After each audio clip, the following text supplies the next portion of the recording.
Formulation of suspension, ये आज का टॉपिक है। सस्पेंशन कई क्लास हो चुके हैं, है ना। लास्ट पार्ट है सस्पेंशन का फॉर्मूलेशन पार्ट। सस्पेंशन आप लोगों ने बी फॉर्म फर्स्ट ईयर में भी पढ़ा है, यहाँ पे थोड़ा एक्सटेंड है। As we have discussed, there are two types of suspension on the basis of types of forces, whether it is attraction force or whether it is repulsion force. So we have folliculated and defolliculated suspension. Okay, so same here, in case of formulation of suspension, what is the desired, क्या बनाना है आपको, folliculated or defolliculated suspension. So basically formulation of suspension depends on whether suspension is either folliculated or defolliculated. So we have three types of approach, or you can say basically it's a two types. The third one is the combination of both, first two. So first approach, use of a structured vehicle. It is a special type of vehicle or solvent system, we'll discuss, to keep particles in a defolliculated suspension.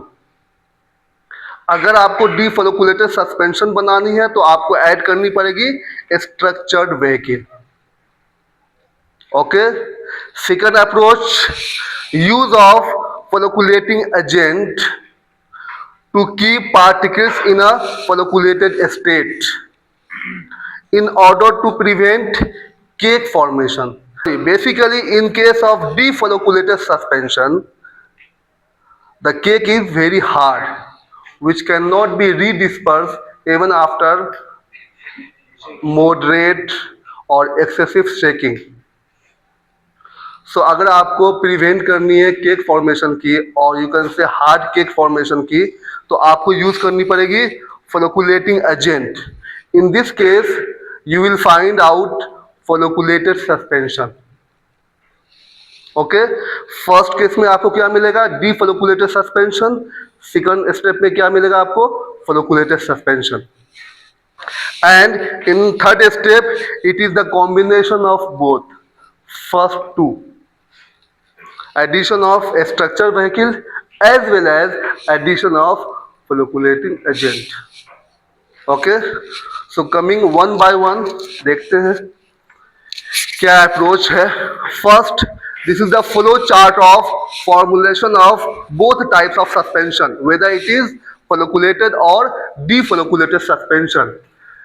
In a starting phase, suppose you have any drug particle which is finely divided, that means a small particle, okay, fine particle. These particles are added to dispersion medium. कोई solvent system है, उसको लेकर के आपको suspension बनानी है, that is known by dispersion medium. Okay, next step, wetting agent is added. Wetting agent function क्या होगा, इसको वेट कराना, है ना. अगर कोई पार्टिकल है हाइड्रोफोबिक नेचर का, वो वेट नहीं हो रहा, हाइड्रोफिलिक है तो वो तो इजीली वेट हो जाएगा. हाइड्रोफोबिक है, एक कांटेक्ट एंगल बनता है, आपने पढ़ा होगा पिछले सेमेस्टर में या उससे पहले वाले सेमेस्टर में, कहीं पे पढ़ा है ना, contact angle between particle and the medium. So इस कांटेक्ट एंगल को मिनिमाइज करना, रिड्यूस करनी है. जितनी एंगल कम होगी वेटिंग एबिलिटी उतनी ज्यादा हो जाएगी. अगर आपने पढ़ा होगा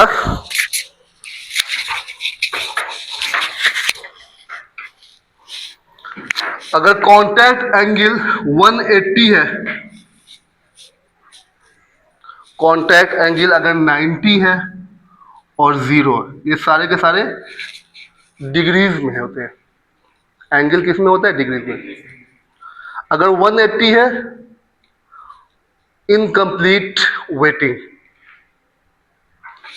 90 है, फ्लोटिंग. पढ़ा हुआ सारी चीजें. 0 डिग्री है अगर contact angle, complete waiting.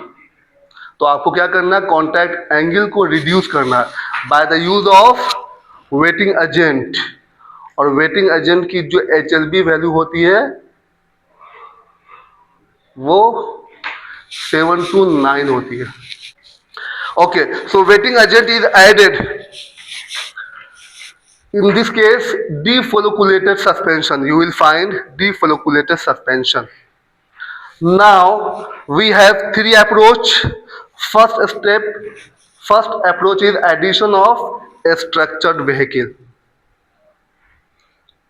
After addition of a structured vehicle, you will find defolliculated suspension. Okay. Second approach, addition of folliculating agent. In this case, you will find folliculated suspension as final product. And the third one, combination of both. First, addition of a structured vehicle, then addition of folliculating agent. In this case, you will find folliculated suspension in a structured vehicle. This is the best suspension you can say. Here, folliculated suspension in a structured vehicle. This is the flow chart. अब हम बात करते हैं one by one in details. Same चीजें यहां पे भी है। आपके पास कोई ड्रग है, that is called particle, drug particle, solid particle. You have to add wetting agent as well as dispersion medium.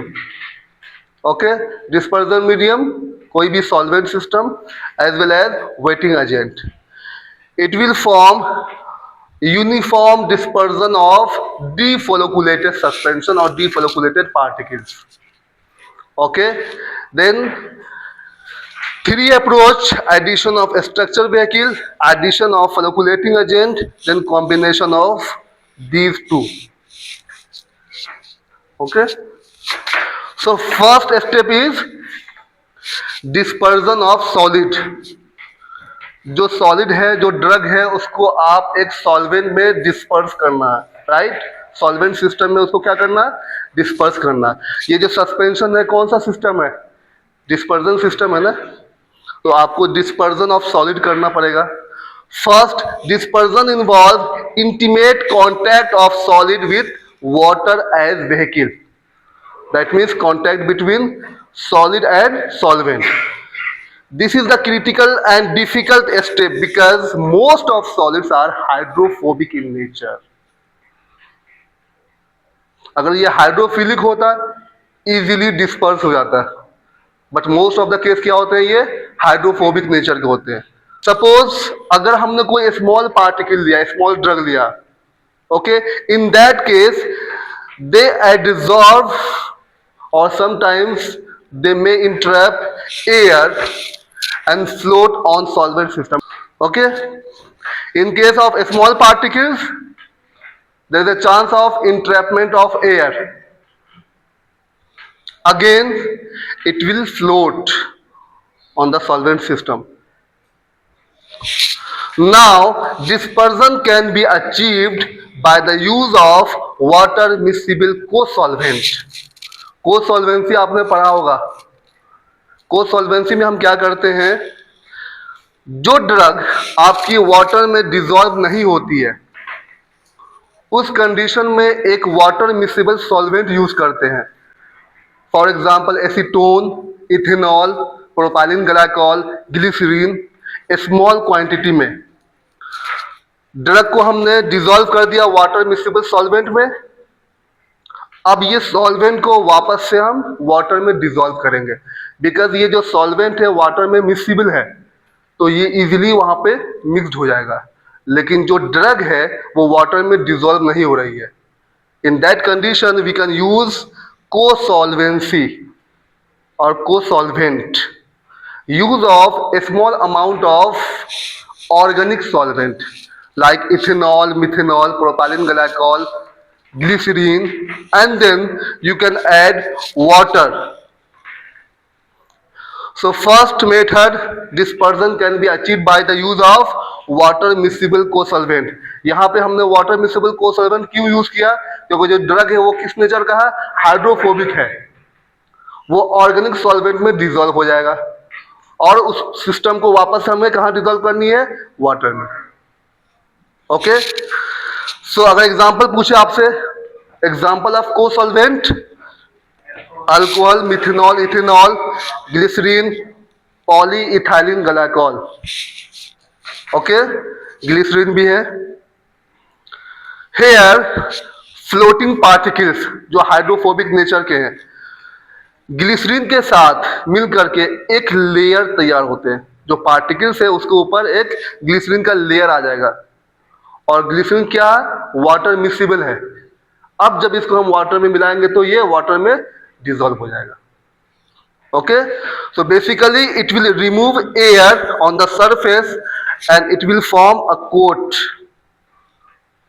And then it will dissolve in water. That means we increase dispersion. Dispersion का क्या मतलब है? कि जो भी drug है उसको solvent में डिसॉल्व करानी है, आपको डिस्पर्स करानी है. ओके, तो हाइड्रोफोबिक में क्या कंडीशन है? फ्लोट करना शुरू होता है. उस कंडीशन में हम क्या यूज करते हैं? Water miscible solvent. ये क्या करता है? जो एयर है उसको रिमूव करता है और एक लेयर तैयार करते हैं around the particle, hydrophobic particles, और उसके बाद ये वाटर में डिसॉल्व हो जाते हैं. Second, addition of wetting agent. Wetting agent जिस कैटेगरी में आते हैं उसका नाम है सर्फेक्टेंट. नाम सुना सर्फेक्टेंट का? इसका मेन फंक्शन है टू रिड्यूस इंटरफेशियल टेंशन. आपने देखा होगा अगर इमल्शन में दो सॉल्वेंट यूज करते हैं, ऑयल एंड वाटर, वो आपस में मिक्सिबल नहीं होते हैं, फिर भी वो एक दूसरे से चिपके हुए होते हैं due to reduction of interfacial tension. And वहां पे हम क्या यूज करते हैं? Emulsifying agent. तो इमल्सिफाइंग एजेंट भी क्या है? सर्फेक्टेंट है. Okay, so by the use of wetting agent, wetting agent क्या है? ये सर्फेक्टेंट है. और इसका क्या एप्लीकेशन है? Reduce of interfacial tension, IFT, interfacial tension, reduction of interfacial tension. जब इंटरफेशियल टेंशन कम होगा, जो कांटेक्ट एंगल है वो कम हो जाएंगे. पहले 90 थे, अब 0 हो गए. जब कांटेक्ट एंगल 0 हो गया तो क्या हो गया? फिर कंप्लीट डिस्पर्जन हो गया. जो वेटिंग एजेंट है उसकी HLB वैल्यू है 7 to 9. आ रही बात समझ में? सस्पेंशन कैसे बनाते हैं? ये है condition.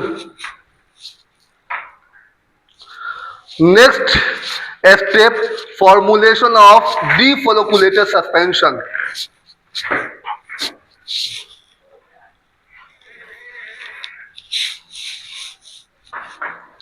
So here one new term that is known by structured vehicle.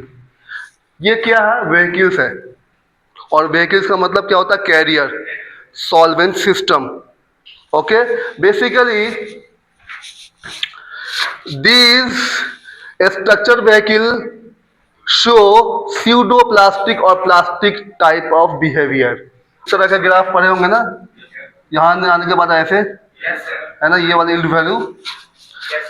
Second term है also poses थिक्सोट्रोपिक बिहेवियर. इसका क्या मतलब है? जब स्टोरेज कंडीशन में है तो ये जेल फॉर्म में है. जेल फॉर्म में इसलिए है क्योंकि प्रिवेंट सेटलिंग. जब आपने इसमें फोर्स अप्लाई किया, शेक किया, तो ये थिन हो गया और क्या बन गया? सॉल्यूशन. अब जब सॉल्यूशन बन गया तो यूनिफॉर्म डिस्ट्रीब्यूशन ऑफ पार्टिकल हो गए. दोनों कहीं ना कहीं हमें चाहिए. अगर स्टोरेज कंडीशन में है, जेल फॉर्म में है, तो सेटलिंग क्या हो जाएगी? कम हो जाएगी. और जब आप यूज करने जा रहे हैं, उसको शेक कर रहे हैं, लिखा हुआ होता था shake well before use, suspension में, इमल्शन में, है ना. उस कंडीशन में क्या होता? कि ये सॉल्यूशन फॉर्म में कन्वर्ट हो गया, जेल टू सॉल्यूशन, उसमें क्या होगा, यूनिफॉर्म डिस्ट्रीब्यूशन ऑफ पार्टिकल। अब uniform distribution of particle means uniform distribution of drug. अब जब आप 5 ml निकालोगे, जैसे अगर आपने डॉक्टर ने अगर आपको प्रिस्क्राइब किया है, तो 5 ml में जितनी ड्रग होगी उतनी ही 5 ml में नेक्स्ट टाइम पे भी होगी, अगर डिस्ट्रीब्यूशन यूनिफॉर्म है तो। वरना क्या होगी, सारे के सारे नीचे ड्रग हो जाएंगे और ऊपर के पोर्शन में ड्रग बहुत कम क्वांटिटी में आएगी, है ना।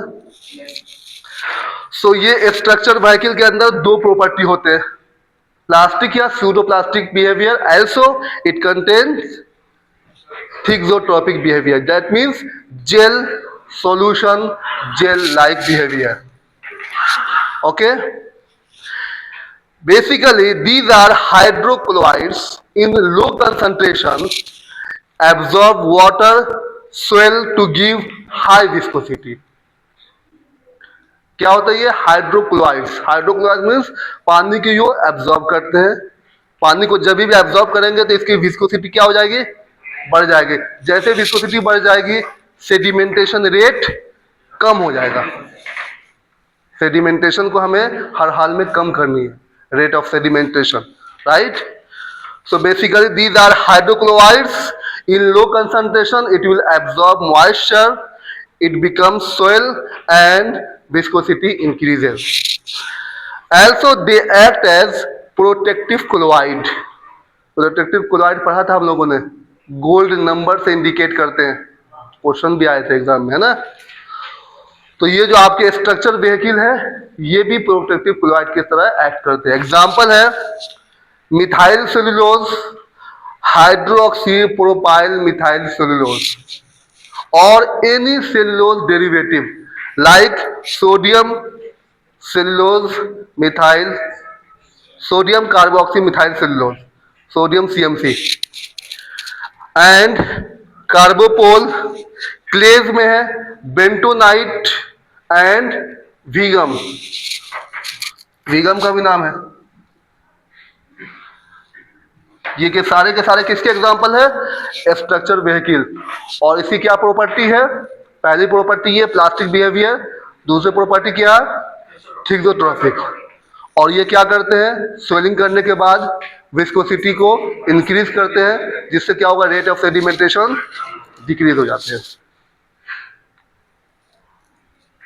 Now the desired concentration of suspending agent depends on, बहुत सारे फैक्टर्स है, इस पे डिपेंड करते हैं कि जो सस्पेंडिंग एजेंट आपने यूज किया, सस्पेंशन बनाने में सस्पेंडिंग एजेंट यूज करते हैं ना, उसकी जो कंसंट्रेशन है कौन कौन से फैक्टर पे डिपेंड करती है। First factor viscosity of vehicle, if the viscosity of vehicle is low we should add high concentration of suspending agent, क्योंकि विस्कोसिटी हमें बढ़ानी है। If the viscosity is already high, low concentration of suspending agent should be added, है ना। अगर high है तो low concentration में ऐड करनी है, लो है तो हाई कंसंट्रेशन में ऐड करनी है। ओके, अमाउंट ऑफ सॉलिड, ये कौन सी सॉलिड है, जो ड्रग है सस्पेंशन के अंदर, राइट, उसकी क्वांटिटी पे डिपेंड कर रहा है। Specially in case of oral suspension में कंसंट्रेशन ऑफ सॉलिड और concentration of drug is high. In that case, high concentration of suspending agent we should add, especially non-ionic type of suspending agent. In case of parenteral, the concentration of drug is very low, and if the concentration is low, we should add low concentration of suspending agent. The percentage is given almost 0.5 to 1% weight by volume. Weight by volume, suspension है, एक drug solid है और dispersion medium solvent है। इन case of क्लेज, क्लेज के example क्या क्या थे, bentonite, Veegum, we should add one preservative because clays promote growth of moulds. Clays की वजह से मॉल्स का ग्रोथ हो जाना है, इस वजह से हम क्या ऐड करते हैं, preservative. Particle size, Concentration also depends on the particle size of drug.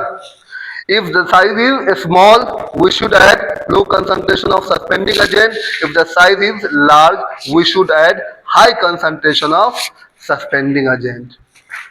And density of a structure vehicle we can increase by the use of polyvinyl pyrrolidone, polyethylene glycol, or some types of sugars like dextrose.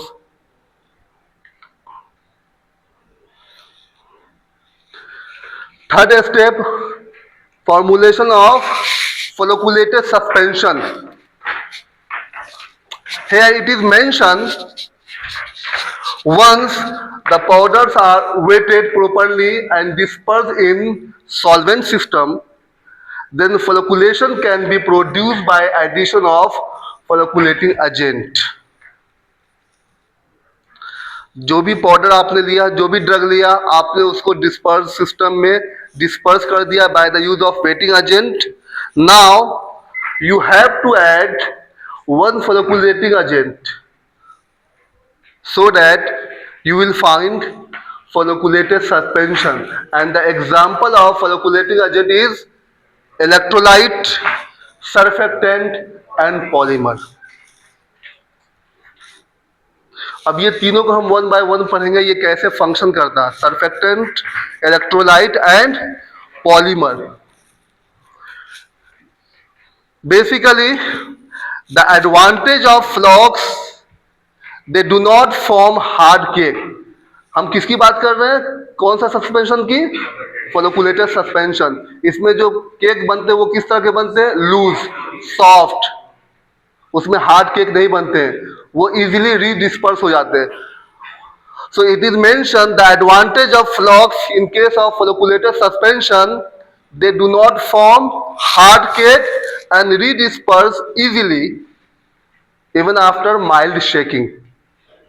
Okay, so basically we have different approach to use these type of flocculating agent to form flocculated suspension or to achieve controlled flocculation. इसको क्या बोलते हैं, controlled flocculation. Flocculation आप जानबूझ के करवा रहे हो, क्यों? अगर फ्लोकुलेशन नहीं करवाओगे तो क्या बन जाएगा, हार्ड केक, और वो क्या है, रीडिस्पर्स नहीं होना. तो इसको बोलते हैं controlled flocculation by the use of flocculating agent. कौन कौन से एग्जांपल है, electrolyte, polymer as well as surfactant.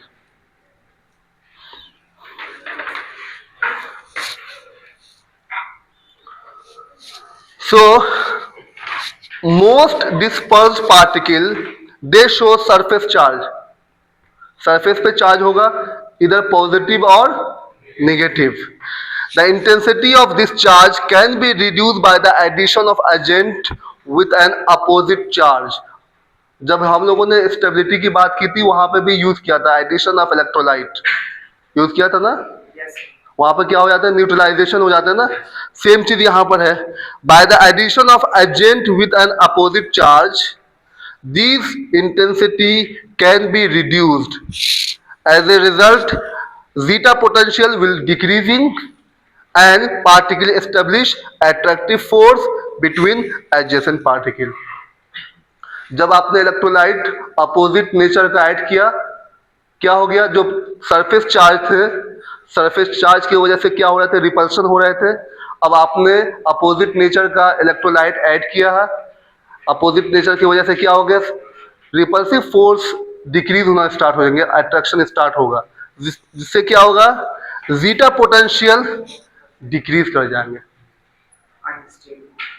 और ये जीटा पोटेंशियल डिक्रीज की वजह से क्या होंगे, अट्रैक्शन फोर्स ओवरकम करेंगे रिपल्सिव फोर्स पे. In case of surfactant and polymer, basically these are long chain compound. These substances act by adsorbing a part of their chain on the particle surface and projecting out the remaining part into the medium. This type of bridging promote the formation of flocks. ये वाला जो condition है, ये किसके लिए है, electrolyte के लिए. अपोजिट नेचर है, चार्ज को बैलेंस करेगा, रिपल्सिव फोर्स कम होगा, अट्रैक्शन ज्यादा होगा, जीटा पोटेंशियल रिड्यूस होगा। ओके, ये दोनों सरफेक्टेंट और पॉलीमर के कंडीशन में। ये long chain fatty acid type के होते हैं। कुछ पार्ट यहां मेंशन है, एडजॉर्ब करते हैं their chain on the particle surface and projecting out the remaining part into the medium. कुछ पार्ट ड्रग पे है, कुछ पार्ट मीडियम में है। उससे क्या होगा, एक फ्लॉक्स टाइप के फॉर्मेशन होगा। ये सिर्फ और सिर्फ सरफेक्टेंट एंड पॉलीमर के केस में है, और ये वाला केस किसके लिए है, इलेक्ट्रोलाइट के लिए। So in case of electrolyte, example bismuth subnitrate, it is the example of one electrolyte. When dispersed in water, dispersed particle assume positive charge or zeta potential is 25 millivolt in positive. Positive क्यों है कि जो भी आपने electrolyte add किया उसके surface पे कौन सा चार्ज है, पॉजिटिव। ठीक है, so because they have same charge, due to like charge on the surface, they experience repulsive force and system becomes defolliculated. आपने इलेक्ट्रोलाइट वाटर में ऐड किया, इलेक्ट्रोलाइट के पास जो भी चार्ज है वो सरफेस पे आएगा। Due to surface charge they experience repulsive force, और रिपल्सिव फोर्स की वजह से क्या होगा, they form defolliculated suspension. Now, when flocculating agent like any electrolyte, यहां पे हमने एक एग्जांपल मेंशन किया, monobasic potassium phosphate which is negative charge, bismuth सब नाइट्रेट कौन सा चार्ज है, ये पॉजिटिव। इलेक्ट्रोलाइट और flocculating agent monobasic potassium phosphate is added to the suspension in small quantities. The negatively charged phosphate ion gets adsorbed on the positively charged bismuth particle. अब क्या होंगे, पहले पॉजिटिव चार्ज, रिपल्शन, रिपल्शन की वजह से आपको कौन सा फॉर्मुलेशन मिला, डीफलोकुलेटेड। आपने ऐड किया negatively charge electrolyte, charge balance हो जाएंगे, रिपल्सन कम, अट्रैक्शन बढ़ने शुरू हो गए। कौन सा फोर्स लगेगा, force of attraction. Force of attraction से क्या मिलेगा आपको, कौन सा चार्ज ये मिलेगा, suspension, flocculated suspension. Okay, so it is mentioned the force of repulsion decrease and attraction force begin to operate. As a result, the positive zeta potential decrease and solid becomes to form flux. जैसे attraction start होगा, flux बनना शुरू होगा। Flux means loose aggregate. Okay, and this is indicated by maximum sedimentation volume. ये last line काफी important है। When attraction start, it becomes folliculated suspension, and in case of folliculated suspension, the sedimentation volume is maximum. Sedimentation volume मतलब कितने sediment हो रहे हैं, rate of sedimentation पर। तो इन दोनों में डीफ्लोकुलेटेड और फ्लोकुलेटेड में सबसे ज्यादा सेडिमेंटेशन किस में होते हैं, फ्लोकुलेटेड में। तो ये किससे इंडिकेट होगा, मैक्सिमम सेडिमेंटेशन वॉल्यूम। अब इसी में अगर आपने और क्वांटिटी ऐड किया हुआ है इलेक्ट्रोलाइट, आपको समझने के लिए यहां समझना पड़ेगा। सपोज अगर आपने फर्स्ट में ऐड किया है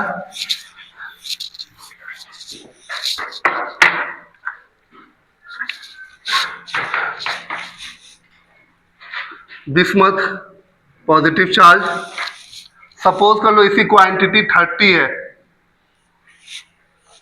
ओके। ये इस पे पॉजिटिव चार्ज है, ड्यू टू पॉजिटिव चार्ज ये क्या शो करेंगे, सरफेस पे रिपल्सन, सेम चार्ज की वजह से रिपल्सन होगा। किस तरह का आपके पास सस्पेंशन आएगा?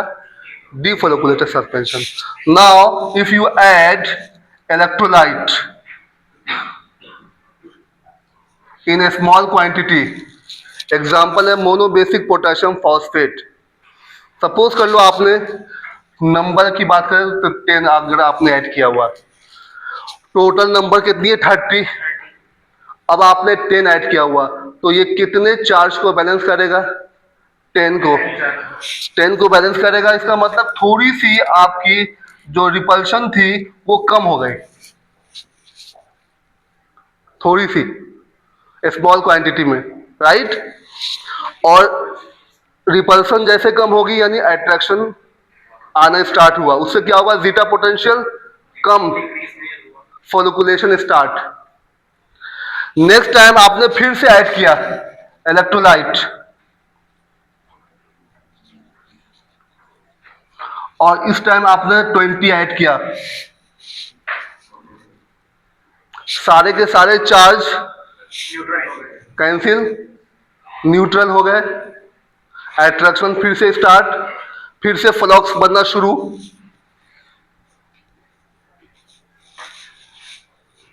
ओके, द लास्ट स्टेप आपने फिर से ऐड किया, सपोज कर लो आपने 20 ऐड किया, अब क्या होगा? चार्ज जो पहले पॉजिटिव था अब वो निगेटिव स्टार्ट हो गया, होना अभी भी रिपल्सन ही है, बट डिफरेंस क्या है? इनिशियल कंडीशन से क्या डिफरेंस है? पहले पॉजिटिव चार्ज था, वो न्यूट्रलाइज होते होते एक टाइम पे 0 हो गया, अब आपने ऐड किया इलेक्ट्रोलाइट, ये निगेटिवली चार्ज है, सरफेस पे निगेटिव चार्ज आ जाएगा, वापस से ये क्या हो जाएगा?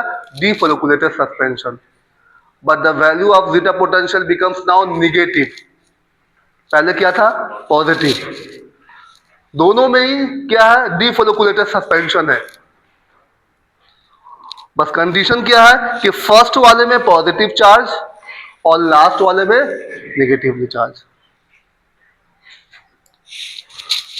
आ रही है बात समझ में? यही सेम चीजें लिखी हुई है यहां पे इस वाले स्लाइड पे।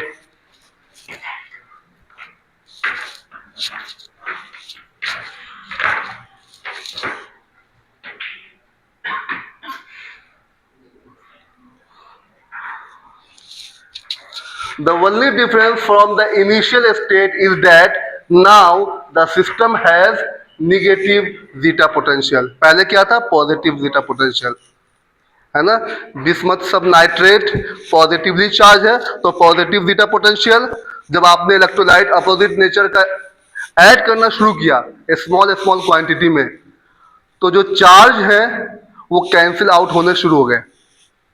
ओके, जब सारे चार्ज कैंसिल आउट हो गए उसके बाद भी अगर आपने इलेक्ट्रोलाइट को ऐड किया है तो जो चार्ज इलेक्ट्रोलाइट पे वही चार्ज इसके सरफेस पे आ जाएगा। दैट मीन्स पहले पॉजिटिव था अब ये नेगेटिव आ गया। अंडरस्टूड? आ रही है बात समझ में? किसी को कोई डाउट है यहां तक?